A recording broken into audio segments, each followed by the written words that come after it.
Book of Genesis, chapter 12. The call of Abram. The Lord said to Abram, "Go from your country, your people, and your father's house, and hold to the land I will show you.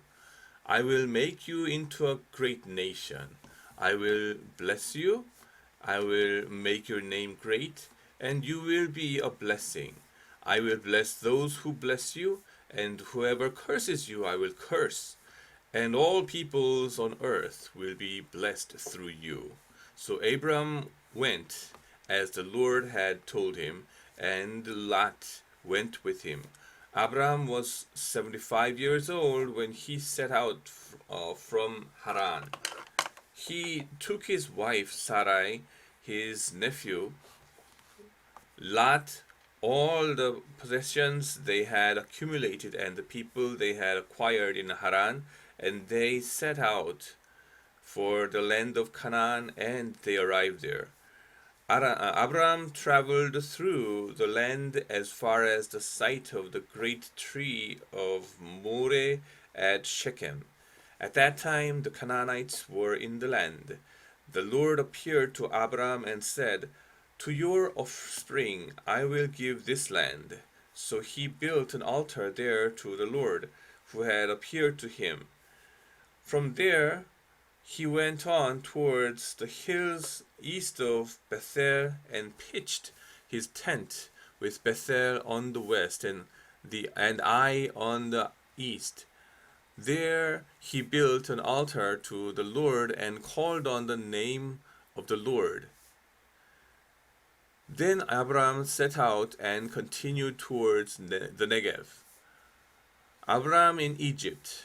Now there was a famine in the land, and Abram went down to Egypt to live there for a while, because the famine was severe. As he was about to enter Egypt, he said to his wife Sarai, I know what a beautiful woman you are. When the Egyptians see you, they will say, 'This is his wife.' Then they will kill me, but will let you live. Say you are my sister, so that I will be treated well for your sake, and my wife will be spared, and my life will be spared because of you."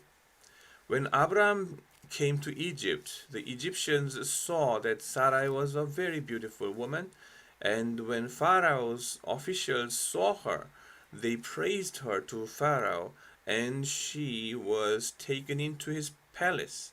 He treated Abram well for her sake, and Abram acquired sheep and cattle, male and female donkeys, and male and female servants and camels.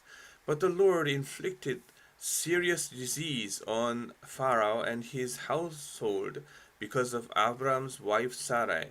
So Pharaoh summoned Abram. "What have you done to me?" he said. "Why didn't you tell me she was your wife? Why did you say she's my sister, so that I took her to be my wife? Now then, here is your wife. Take her and go." Then Pharaoh gave orders about Abram to his men, and they sent him on his way with his wife and everything he had. Abram and Lot separate. So Abram went up from Egypt to the Negev with his wife and everything he had, and Lot went with him. Abram had become very wealthy in livestock and in silver and gold. From the Negev he went from place to place until he came to Bethel, to the place between Bethel and Ai, where his tent had been earlier, and where he had first built an altar. There Abram called on the name of the Lord. Now Lot, who was moving about with Abram, also had flocks and herds and tents, but the land could not support them while they stayed together, for their possessions were so great that they were not able to stay together, and quarreling arose between Abram's herders and Lot's. The Canaanites and the Perizzites were also living in the land at that time. So Abram said to Lot, let's not have any quarreling between you and me, or between your herders and mine, for we are close relatives. It is not the whole land, because you land is not the whole land before you? Let's part company. If you go to the left, I will go to the right. If you go to the right, I will go to the left. Lot looked around and saw that the whole plain of the Jordan towards Zoar was well watered, like the garden of the Lord, like the land of Egypt. This was before the Lord destroyed Sodom and Gomorrah. So Lot chose for himself the whole plain of the Jordan and set out towards the east. The two men parted company. Abram lived in the land of Canaan, while Lot lived along the cities of the plain and pitched his tents near Sodom. Now the people of Sodom were wicked and were sinning greatly against the Lord. The Lord said to Abram after Lot had parted from him, look around from where you are, to the north and south, to the east and west.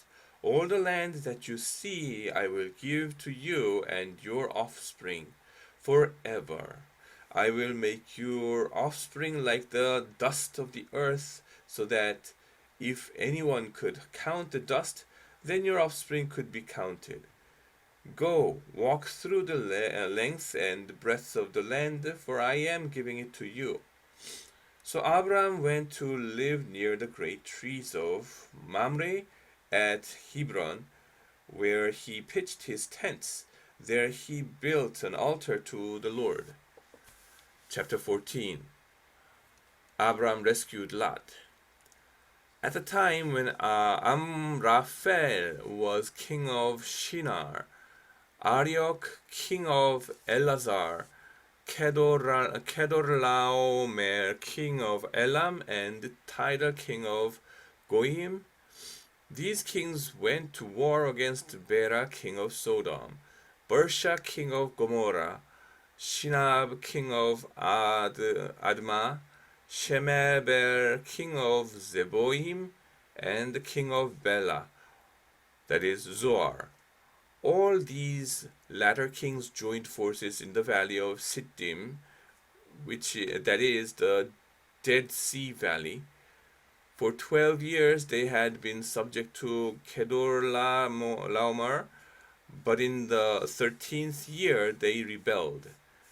In the 14th year, Kedorlaomer and the kings allied with him went out and defeated the Rephaites in Ashtaroth, Karnaim, the Zuzites in Ham, the Emites in the Shaveh Kiriataim, and the Horites in the hill country of Seir, as far as El Paran near the desert. Then they turned back and went to En-Mishpah, that is Kadesh, and they conquered the whole territory of Amalekites, as well as the Amorites, who were living in the Hazezon Tamar. Then the king of Sodom, the king of Gomorrah, the king of Admah, the king of Zeboim, and the king of Bela, that is Zoar, marched out and drew up their battle lines in the valley of Sittim against Kedorlaomer, king of Elam, Tidal, king of Goim, Amraphel, king of Shinar, and Arioch, king of Elasar, 4 kings against 5. Now the valley of Sittim was full of tar pits. And when the kings of Sodom and Gomorrah fled, some of the men fell into them, and the rest fled to the hills. The 4 kings seized all the goods of Sodom and Gomorrah, and all their food, all their food. When they went away, they also carried off Abram's nephew Lot and his possessions, since he was living in Sodom. A man who had escaped came and reported this to Abram the Hebrew. Now Abram was living near the great trees of Mamre, and the Amorite, a brother of Eshcol and Aner, all of whom were allied with Abram. When Abram heard that his relative had been taken captive, he called out the 318 trained men born in his household and went in pursuit as far as Dan. During the night, Abram divided his men to attack them, and he routed them, pursuing them as far as Hobah, north of Damascus. He recovered all the goods and brought back his relative Lot and his possessions together with the women and the other people.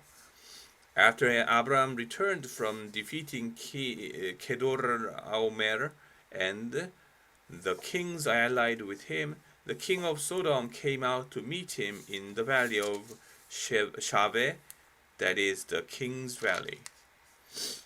Then Melchizedek, king of Salem, brought out bread and wine. He was priest of God Most High, and he blessed Abram, saying, "Blessed be Abram, my God Most High, creator of heaven and earth, and praise be to God Most High, who delivered your enemies into your hand." Then Abram gave him 1/10 of everything. The king of Sodom said to Abram, "Give me the people and keep the goods for yourself." But Abram said to the king of Sodom, "With raised hand I have sworn an oath to the Lord, God Most High, creator of heaven and earth, that I will accept nothing belonging to you, not even a thread or the strap of a sandal, so that you will never be able to say, 'I made Abraham rich.' I will accept nothing but what my men have eaten, and the share that belongs to the men who went with me. To Aner, Eshcol, and Mamre, let them have their share." Chapter 15. The Lord's covenant with Abram.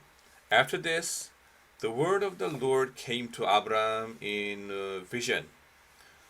"Do not be afraid, Abram. I am your shield, your very great reward." But Abram said, "Sovereign Lord, what can you give me, since I remain childless, and the one who will inherit my estate is Eliezer of Damascus?" And Abram said, "You have given me no children, so a servant in my household will be my heir." Then the word of the Lord came to him, "This man will not be your heir, but a son who is your own flesh and blood will be your heir." He took him outside and said, "Look up at the sky and count the stars, if indeed you can count them." Then he said to him, "So shall your offspring be."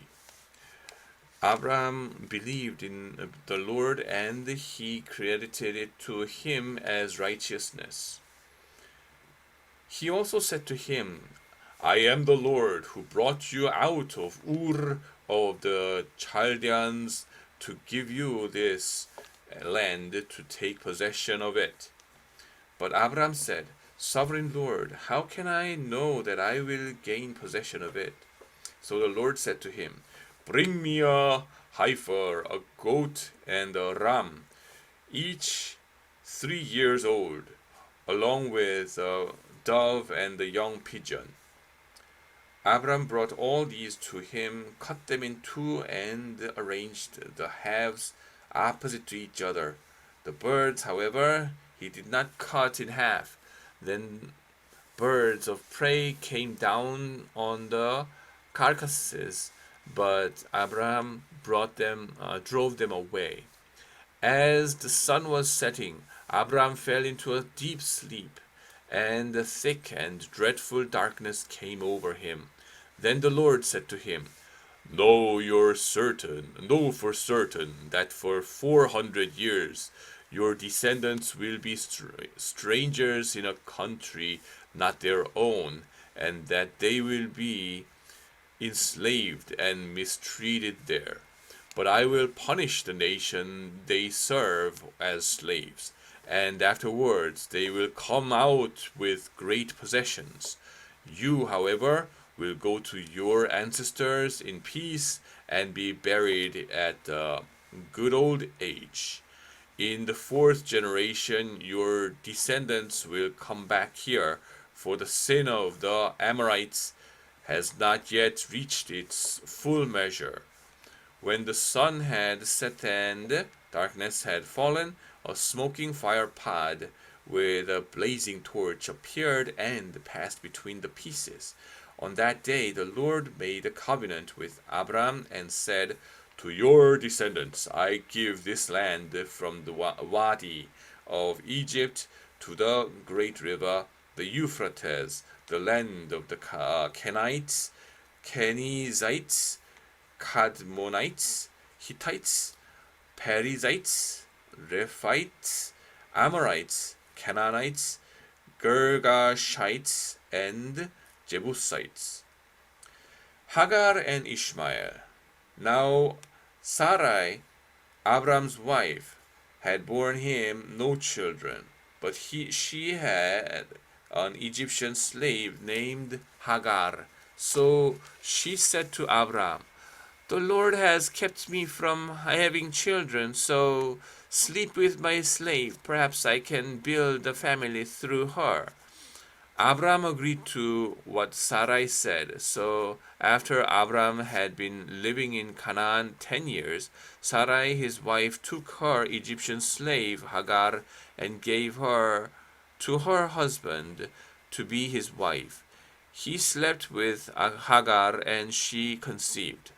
When she knew she was pregnant, she began to despise her mistress. Then Sarai said to Abram, You are responsible for the wrong I am suffering.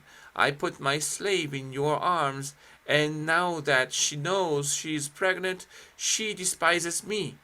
May the Lord judge between you and me. Your slave is in your hands, Abram said. Do with her whatever you think best. Then Sarai mistreated Hagar, so she fled from her. The angel of the Lord found Hagar near a spring in the desert. It was the spring that is beside the road to Shur, and he said, Hagar, slave of Sarai, where have you come from, and where are you going? I am running away from my mistress Sarai, she answered. Then the angel of the Lord told her, Go back to your mistress and submit to her. The angel added, I will increase your descendants so much that they will be too numerous to count. The angel of the Lord also said to her, You are now pregnant, and you will give birth to a son. You shall name him Ishmael. From the Lord has heard of your misery. He will be a wild donkey of a man. His hand will be against everyone, and everyone's hand against him, and he will live in hostility towards all his brothers. She gave this name to the Lord who spoke to her, You are the God who sees me. For she said, I have now seen the one who sees me. That is why the well was called Ber Lahai Roi. This is still there between Kadesh and Bered. So Hagar bore Abram a son, and Abram gave the name Ishmael to the son she had born. Abram was 86 years old when Hagar bore him Ishmael. Amen.